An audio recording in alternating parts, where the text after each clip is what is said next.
বিসমিল্লাহির রহমানির রহিম। বিশ্ব আধ্যাত্মিক জ্ঞান সঞ্চার দরবার শরীফের প্রতিষ্ঠাতা আমার মুর্শিদ কেবলা গাউসুল আজম শামীম আলী চিশতির দরবার হইতে আমি শাহ আলম আপনাদের সকলকে জানাই আন্তরিক শুভেচ্ছা ও অভিনন্দন। আমার মুর্শিদ কেবলা গাউসুল আজম শামীম আলী চিশতির দরবার হইতে আবারও কিছু আলোচনা নিয়ে আপনাদের সামনে হাজির হইলাম। আশা করি সকলে ভালো আছেন এবং সকলেই মনোযোগ সহকারী এবং ধৈর্য সহকারী শুরু থেকে শেষ পর্যন্ত আমার এই আলোচনাটি শুনুন। আমি যে আলোচনাটি নিয়ে আপনাদের সামনে হাজির হইলাম সেই আলোচনাটি হলেন নফস এবং রূহের মধ্যে পার্থক্য কি এবং পশু জাতির বিচার হবে না কেন, এই নিয়ে কিছু তত্ত্ব আলোচনা করিব। তাই সকলেই মনোযোগ সহকারী এবং ধৈর্য সহকারী শুরু থেকে শেষ পর্যন্ত সম্পূর্ণ আলোচনাটি শুনুন। শুরুতেই বিশ্বের সকল স্তরের লোকদের উদ্দেশ্য করে বলছি, আমার লক্ষ্য আমার মুর্শিদ কেবলা গাউসুল আজম শামীম আলী চিশতির লেখা গ্রন্থের বিষয়বস্তু আপনাদের সামনে উপস্থাপনা করা, যাতে আপনারা সকলেই হাকিকত জানতে পারেন, বুঝতে পারেন এবং হাকিকতের জ্ঞান নিতে পারেন। আমি যে আলোচনাটি নিয়ে আপনাদের সামনে হাজির হইলাম, এই আলোচনাটি আপনাদের জন্য অনেক গুরুত্বপূর্ণ। এই আলোচনার মাধ্যমে আপনারা সকলে জানতে পারবেন নফস ও রূহের মধ্যে পার্থক্য কি এবং পশু জাতির বিচার কেন হবে না।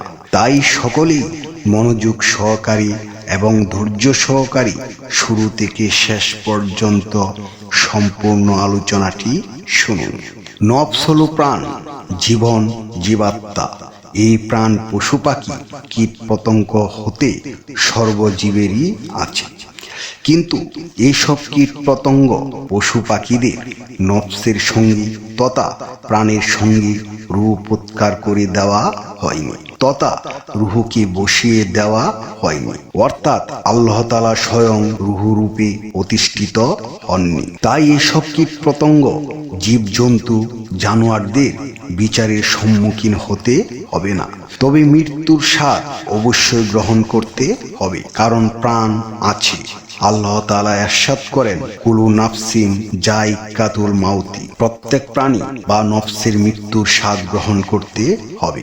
এই কথাটি বলেননি যে কুলু রুহিন যায়িকাতুল মাউত, অর্থাৎ প্রত্যেক রুহির মৃত্যুর স্বাদ গ্রহণ করতে হবে।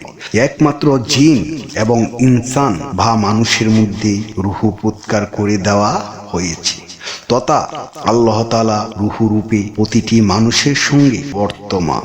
এই রূহ আল্লাহ তাআলার সমগ্র সৃষ্টি রাজ্যের আর কাউকে দেওয়া হয়নি বলেই মানুষ সৃষ্টির শ্রেষ্ঠ জীব বা আশরাফুল মাখলুকাত। কুরআনে পাকে এই বিষয়টিকে আরো পরিষ্কার করার জন্য আল্লাহ তাআলা ইরশাদ করেছেন, না হুনু আকরাবু ইলাহি মিন হাবলিল ওয়ারিদ, আমি তোমাদের সাহারগের নিকটে আছি।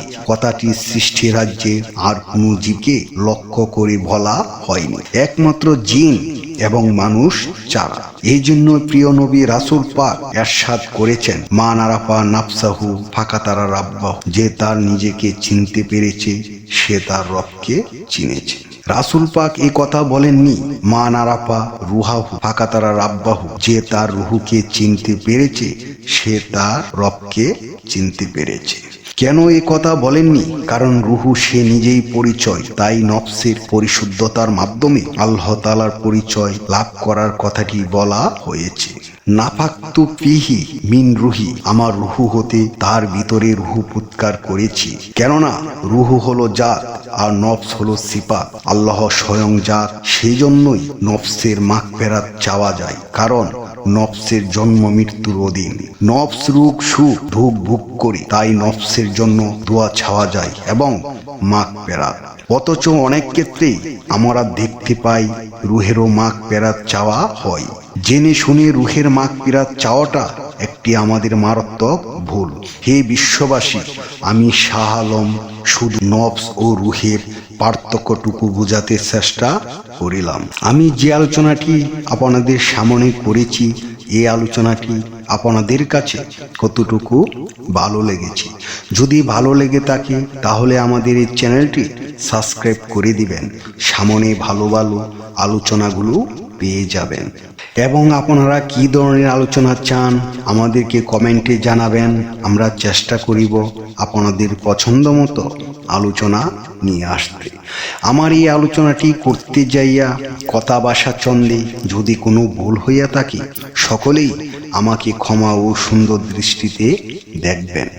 সকলে আমার জন্য দোয়া করিবেন, আমি যেন আপনাদের সামনে ভালো ভালো আলোচনাগুলো নিয়ে আসতে পারি এবং শোনাইতে পারি। সর্বশেষে সকলের চরণে হাত রেখে একটি কথা বলতে চাই, আল্লাহ গোপনেরও গোপন। সেই গোপনকে পাইতে হলে একজন কামেল মুর্শিদের কাছে যাইয়া বায়াত গ্রহণ করে সেই গোপন ইবাদত ও গোপন সাধনার মাধ্যমে আল্লাহকে লাভ করিতে হইবে। সকলে ভালো থাকবেন, সুস্থ থাকবেন। আল্লাহ হাফেজ।